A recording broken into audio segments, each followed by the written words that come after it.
खरा इंग्राय बेमा हंदक्ति यारनी हंदक्ति सिददि इंगे हायर मजाम दि वाली मसाई में फुदन तब मैखु खुगा गाय अमसिनो फु काबिदैने जिम थादोगा चला ले मी मालक हंदक्ति चलो चलो हंदक्ति चलो यौनबा चलो चलो चलो चलो चलो hello guys welcome back to Flying Flowers another blog ma'am ngasi akhoi bir dagi tholak tore bir dagi horen nipan gi bus ne ado pung nipan baw do akhoi hoji pung 12 khare khelaga check out tore subega bi time ma su jaga ado weather je yam ting bagi akhoi kai jatai no na monastic khara chatse na dit plan taw ne ado monastic na to plan atom je le akhoi hum sina sina ga aham cafe da na man chaning ga char ibani yeng le de mathang da ma char yeng le de mathang da na mo ai char yeng de cafe makhan makhan chang ga cafe hopping lai na sini ngasi ge agenda le adure yeng azu me weather ji khara peno to khale nong churi ra peno to khale adure nan gi burger do try to let's go yes first stop silver lining let's go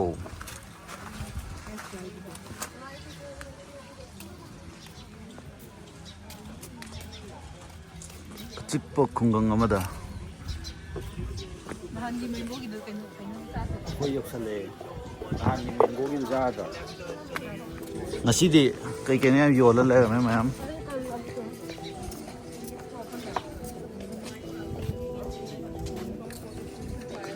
Masih kali nama tower le rame.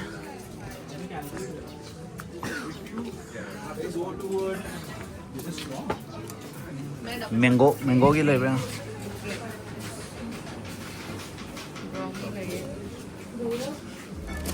Allah ya pasta ama hani yore masala try muziga. Ako ibe magi kurkure oina taurai ngale ga weather je nong sur koi film de le ma'am khoi jasi lai je na khana re ai budi jasi yar de man si khara ya na sinja ai sale beer de lak pagi second round oina kai gawe ba se aubergine sandwich brinjal yeah brinjal ga tomato ga क्या कहना चाहोगे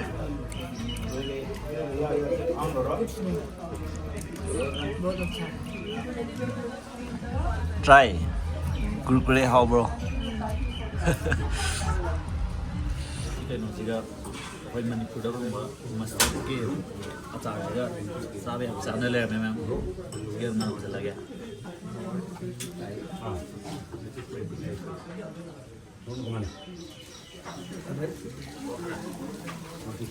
मजा आया ना पानी से छा जब तो उठे हैं nong si khara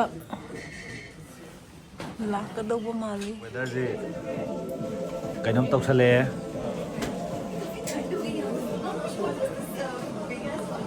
khara ingma male handakte khara ingrai be ma nasina banana gi ore ngarang gi duna ngarang ate nahan gi duna mango na hawra banana hawra mango nasi mango le am da bene banana chai mem adu so hawe si hawra khalo bai khawa hello kamai test ho gaya hawe lo chan asi program je amuk thak ayu cha sakena nong panam suram mana amu nong di hang dolak lang tawar besar hau kra char ga oidam kala baro makai dagina kya da je oh ani makai mi ta hamdare ꯇꯦꯂꯤ ꯇꯦꯂꯤ ꯆꯥ round ꯑꯅꯤ ꯊꯛꯊꯔꯦ ꯑꯗꯨꯒ ꯑꯃꯨꯛ next stop ꯑꯩꯈꯣꯏꯁꯦ ꯏꯪꯕ ꯍꯦꯟꯃꯜꯂꯛꯇꯅ ꯖꯔꯁꯤꯗ ꯐꯤꯗ ꯑꯃꯨꯛ ꯂꯩꯕ ꯆꯠꯂꯦ ꯑꯗꯨ ꯁꯤꯒꯤ ꯆꯪꯐꯝꯁꯤ ꯌꯦꯡꯕꯤꯌꯨ ꯃꯌꯥꯝ ꯑꯁꯤꯗ ꯑꯩ ꯒꯥꯔꯤꯁꯤ ꯀꯅꯥꯅ ꯄꯨꯊꯣꯛꯑꯝꯃꯤꯅꯣ ꯁꯤꯗ ꯃꯁꯦ ꯖꯔꯁꯤ ꯃꯐꯝ ꯌꯧꯗ꯭ꯔꯤꯉꯩꯗ ꯅꯣꯡ ꯀꯟꯈꯠꯂꯛꯇꯅ ꯑꯩꯈꯣꯏ ꯁ꯭ꯋꯥꯏ ꯀꯩꯅꯣꯗ ꯃꯣꯏꯒꯤ ꯄꯥꯔꯀꯤꯡ ꯂꯣꯠꯇ ꯑꯣꯏꯅ ꯁ꯭ꯇꯦ ꯇꯧꯔ ꯂꯩꯔꯦ ꯑꯩꯅ ꯅꯣꯡꯂꯛꯇ ꯆꯦꯜꯂꯒ ꯐꯤ ꯂꯩꯔꯨꯔꯅꯤ ꯍꯧꯖꯤꯛ ꯀꯗꯥꯏ ꯌꯧꯔꯤꯅꯣꯗꯤ ꯈꯪꯗꯦ ꯆꯦꯜꯂꯨꯈꯤꯕꯅꯤ ꯅꯩꯅꯦ ꯐꯤ ꯑꯃ ꯂꯧꯔꯦ ꯃꯣꯖꯥ ꯊꯥꯊꯥ ꯂꯥꯎꯕ ꯑꯃ ꯂꯧꯔꯦ ꯑꯗꯨꯒ ꯄꯣꯟꯆꯣ ꯑꯃꯒ ꯈꯣꯡꯒ꯭ꯔꯥꯎ ꯄꯣꯟꯆꯣꯒꯤ ꯁꯦꯠ ꯈꯣꯡꯒ꯭ꯔꯥꯎꯒ ꯂꯧꯁꯜꯂꯦ ꯁꯤꯅ ꯌꯥꯍꯜꯂꯒꯦ ꯑꯣꯀꯦ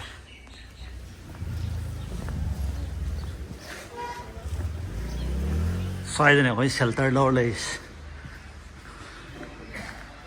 ꯑꯩꯁꯨ ꯑꯣꯟꯅꯔꯖꯥꯔ ꯈꯪꯗꯦ ꯑꯣ ꯂꯩꯔꯦ ꯂꯩꯔꯦ ꯑꯥꯗ ꯁꯤ ꯄꯨꯔꯒ ꯂꯥꯛꯂꯦ ꯌꯥꯝ ꯃꯣꯟꯗꯥ ꯅꯨꯡꯉꯥꯏꯅ ꯃꯩꯒ ꯇꯤꯛꯊꯔ ꯂꯩꯔꯝꯃꯦ ꯑꯅꯤꯁꯦ ꯁꯦ ꯑꯉꯥꯡ ꯆꯠꯁꯤꯜꯂꯣ ꯀꯇꯛ ꯀꯇꯛ ꯀꯇꯛ ꯅꯤꯛꯑꯝꯕꯗꯒꯤ ꯑꯃ ꯐꯤꯔꯣꯜ ꯆꯦꯠꯆꯟꯈꯤꯗꯧꯔꯦ ꯃꯣꯟꯗꯥ ꯌꯥꯝ ꯅꯨꯡꯉꯥꯏꯅ ꯁꯤꯗ ꯃꯩꯒ ꯍꯧꯕꯤꯔ ꯂꯩꯔꯝꯃꯦ ꯄꯣꯁꯇꯤ ꯇꯥꯔꯦ ꯃꯅꯨꯡꯗ ꯂꯩꯈꯥꯎ ꯍꯥꯞꯆꯜꯂꯁꯨ ꯌꯥꯔꯦ ꯁꯨꯝ ꯌꯦꯡꯉꯣꯅꯦ ꯑꯉꯥꯡ ꯁꯨꯝ ꯌꯦꯡꯉꯣ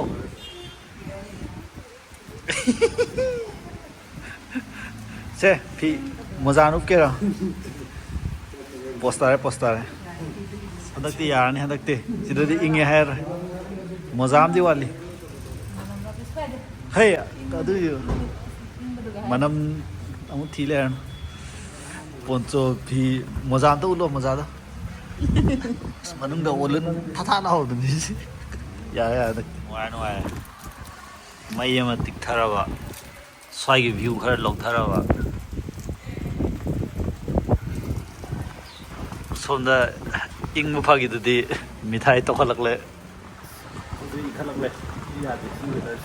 ꯗꯨꯀꯥꯟ ꯄꯨꯟꯅ ꯅꯣꯏꯗꯤ ꯅꯪꯗꯤ ꯆꯤꯡꯒꯤ ꯃꯥꯜꯂꯦ ꯅꯣꯏ ꯈꯪꯗ꯭ꯔꯣ ꯀꯥꯏꯕꯅꯦ ꯀꯩꯅꯣ ꯈꯪꯗ꯭ꯔꯣ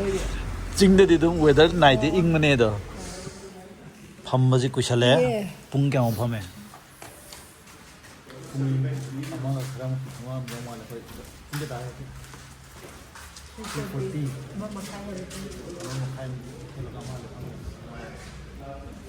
ꯃꯌꯥꯝꯁꯤ ꯆꯦꯟꯅꯗꯅ ꯇꯧꯔꯤꯁꯦ ꯑꯩꯈꯣꯏ ꯁ꯭ꯋꯥꯏꯗ ꯅꯨꯡꯉꯥꯏꯅ ꯌꯨꯝꯒꯤ ꯇꯥꯏꯞꯇ ꯃꯩ ꯇꯤꯛꯑꯒ ꯑꯃꯁꯤꯅ ꯃꯁꯥꯒꯤ ꯃꯩꯐꯨꯗꯨ ꯅꯠꯇꯕꯤ ꯑꯁ ꯃꯩꯈꯨ ꯈꯨꯕꯒꯁꯦ ꯀꯥꯏꯔꯒ ꯑꯃꯁꯤꯅ ꯑꯃꯨꯛ ꯐꯨ ꯀꯥꯝꯕꯤꯗꯣꯏꯅꯦ ꯍꯣꯔꯦꯟ ꯊꯣꯛꯑꯝꯗꯥꯏꯗ ꯀꯩꯀꯩꯅ ꯆꯥꯈ꯭ꯔꯁꯤ ꯃꯥꯏꯗꯤ ꯅꯝꯃꯕꯅꯤ ꯆꯤꯡꯗ ꯂꯥꯛꯑꯒ ꯃꯦꯒꯤ ꯆꯥꯗꯦꯕ꯭ꯔꯣ ꯆꯥꯔꯦꯗꯅ ꯁꯦ ꯄꯨꯡ ꯑꯅꯤꯃꯨꯛ ꯃꯤꯒꯤ ꯃꯩꯐꯨ ꯇꯤꯛꯊꯣꯛꯑꯕꯅꯤꯅ ꯀꯩꯅꯣꯝ ꯆꯥꯗ꯭ꯔꯗꯤ ꯅꯨꯡꯉꯥꯏꯇꯦ ꯇꯧꯕꯅꯤ ꯃꯦꯒꯤ ꯑꯃꯗꯤ ꯆꯥꯖꯔꯦ ꯐꯝꯕꯗꯤ ꯌꯥꯗ꯭ꯔꯦꯍꯦ ꯃꯥꯏ ꯁꯤꯡꯁꯦ ꯆꯣꯠꯄꯒꯤ ꯃꯤꯠ ꯊꯨꯞꯄꯦ ꯃꯦꯒꯤꯁꯨ ꯑꯣꯏꯅ ꯄꯥꯏꯌꯣꯕ ꯁꯨꯃꯥꯏꯅ ꯁꯥꯏꯗ ꯑꯅꯤꯗꯤ ꯄꯥꯏꯌꯣ ꯇ꯭ꯔꯦꯗꯣ ꯐꯖꯅ ꯄꯥꯏꯌꯣ ꯄꯨꯂꯞ ꯄꯥꯏꯌꯣ ꯇ꯭ꯔꯦꯗꯣ ꯇꯧꯅꯣ ꯉꯁꯥꯏꯗꯒꯤ ꯁꯨꯝ ꯇꯤꯜꯂꯛꯄꯗ ꯁꯤꯡꯗꯨꯝ ꯑꯅꯤ ꯑꯆꯣꯠꯄ ꯑꯅꯤ ꯂꯣꯏꯗꯧꯔꯦ ꯄꯨꯡ ꯀꯌꯥꯗꯅꯣ ꯑꯩꯈꯣꯏ ꯁꯤ ꯌꯧꯔꯛꯄꯗ 2:30 ꯑꯗꯨꯋꯥꯏꯗꯩ ꯁ꯭ꯋꯥꯏꯐꯥꯎ ꯑꯗꯨꯝ ꯂꯩꯔꯤ ꯄꯟꯗꯅ ꯂꯩꯔꯦ 5 ꯇꯥꯔꯦ ꯌꯥꯝ ꯅꯨꯡꯉꯥꯏꯈ꯭ꯔꯦ ꯐꯝꯕ ꯃꯩꯈꯨ ꯈꯔ ꯈꯥꯡ ꯑꯣ ꯚꯥꯏ ꯍꯣꯏ ꯌꯥꯗ꯭ꯔꯦ ꯐꯝꯕ ꯑꯩꯉꯣꯟꯗ ꯂꯋꯥꯏ ꯃꯅꯝ ꯅꯝꯃꯅꯤ ꯑꯩꯈꯣꯏ ꯁꯣꯏꯗ꯭ꯔꯦ ꯑꯝꯇ ꯅꯝꯃꯣ ꯗꯦꯜꯂꯤ ꯌꯧꯕꯗ ꯃꯦꯒꯤ ꯃꯨꯛ ꯆꯥ ꯃꯨꯛ ꯊꯛ ꯃꯌꯥꯝꯁꯤ ꯅꯨꯡꯉꯥꯏꯔꯦ ꯋꯦꯗꯔ ꯌꯦꯡꯕꯤꯌꯨ ꯃꯌꯥꯝ ꯂꯩꯔꯤꯕ ꯁꯤꯟꯁꯦ ꯁꯨꯃꯥꯏꯅ ꯂꯩꯔꯦ ꯄꯨꯡ ꯑꯃꯒ ꯅꯣꯡ ꯍꯥꯡꯕꯒꯤ ꯃꯃꯤ ꯑꯝꯇ ꯇꯥꯗ꯭ꯔꯦ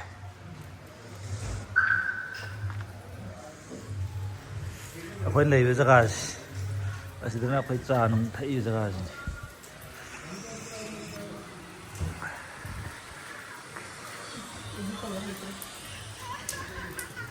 ꯃꯣꯏ landing ground.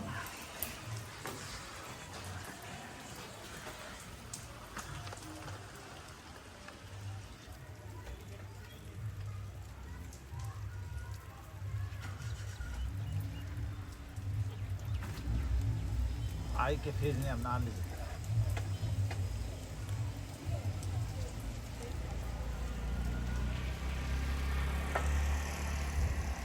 मैखू बंग बंग बंग थादो मगा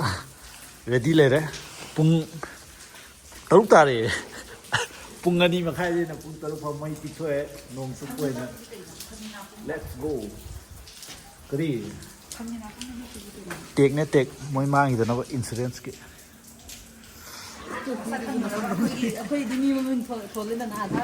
Let's go. Didi, bye bye. Bye bye. Nong khare di tari bu. Let's go, let's go. Mayam ren kot ka upthar ga lak le. Nong laksida mati ama koi be chachari.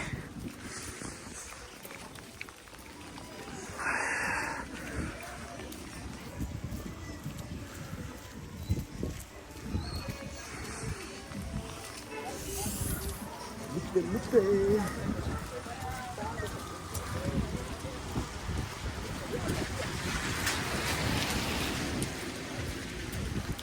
Ngangi cha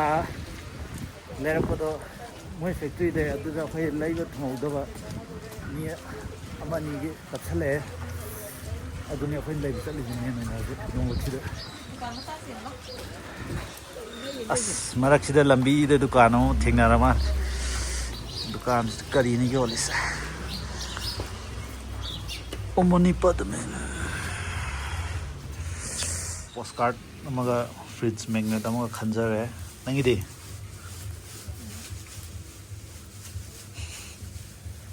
नंगी दे कई खले कई खले नंगी दे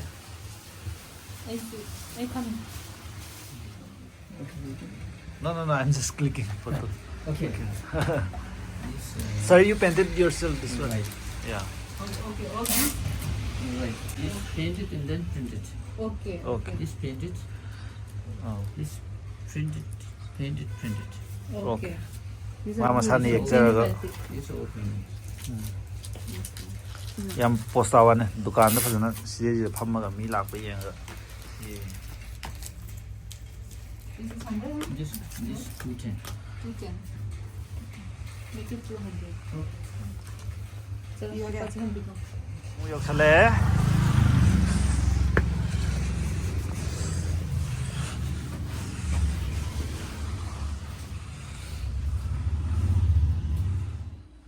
loro logdor de क्या difference है ये Kangra green और वो वाला फर्स्ट फ्लश वो फर्स्ट ब्लैक के सीजन का ना और ब्लैक टी हो और ये green tea amma mo yamal के साथ पीना होता है वो तो दोनों दोनों वो तो दूध वाला वो कड़क चाहिए बाकी सारा वो और ginger blue machu gi oy da cha da सी लोग से इंटरेस्टिंग हुए ब्लू लगन का ब्लूबेरी का सी लोग जरा blueberry dai mahau kaw तंगदा में आया tang da bra हाइना रे ममा ब्लू कहीं से दिन लोग से blue lagoon ja ब्लू लगन से दुगा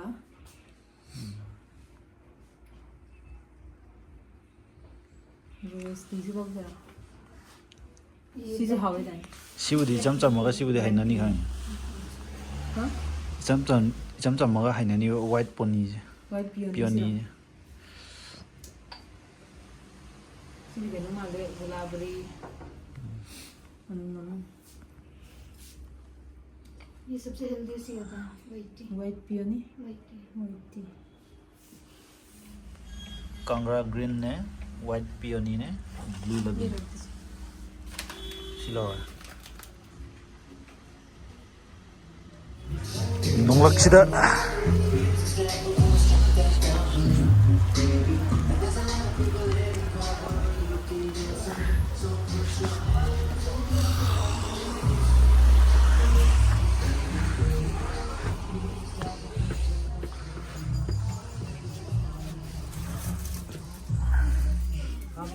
si में लो रहे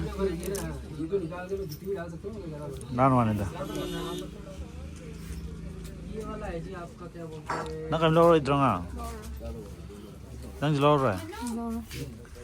अकोई मैम सी अमा खतंग लेरगा दुकान से टूर तौरगा थोका दौरे चाओ इन चाओ रजी दुदी लेट्स गो चा अस लिसाज दी बा कनो मारे अनि जी पूरा मालक ले हंदकती पूरा युम थादोगा चटला ले मी मालक ले हंदकती रांगी मफम दमु लाए अकोई पोट अकोई ने चादे जिसदा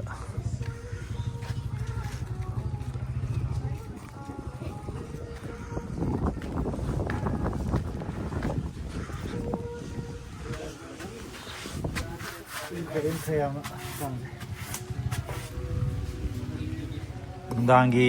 mixed veg intore mixed veg ka maine cake aduga yerum pudalli wage yerum pudalli ma view isai mate ta Panin the light.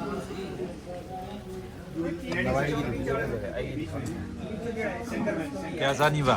Ahum dani.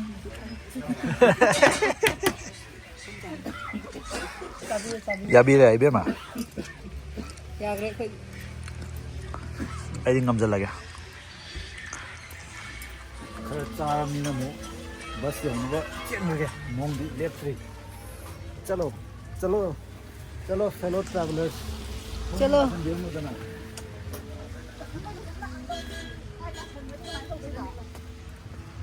go go go go Tingnan tawag sa yan. Kalo. sila tayo sila Moza si. Paan kita nani di moza ka. चलो चलो हंदकती चलो यौन में चलो चलो चलो चलो चलो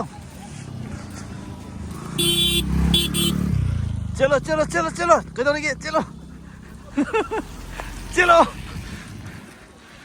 चलो चलो चलो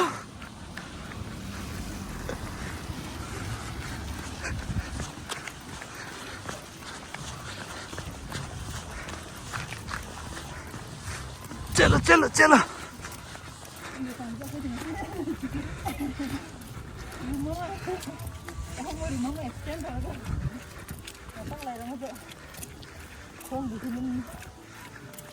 run asidane akoy leramis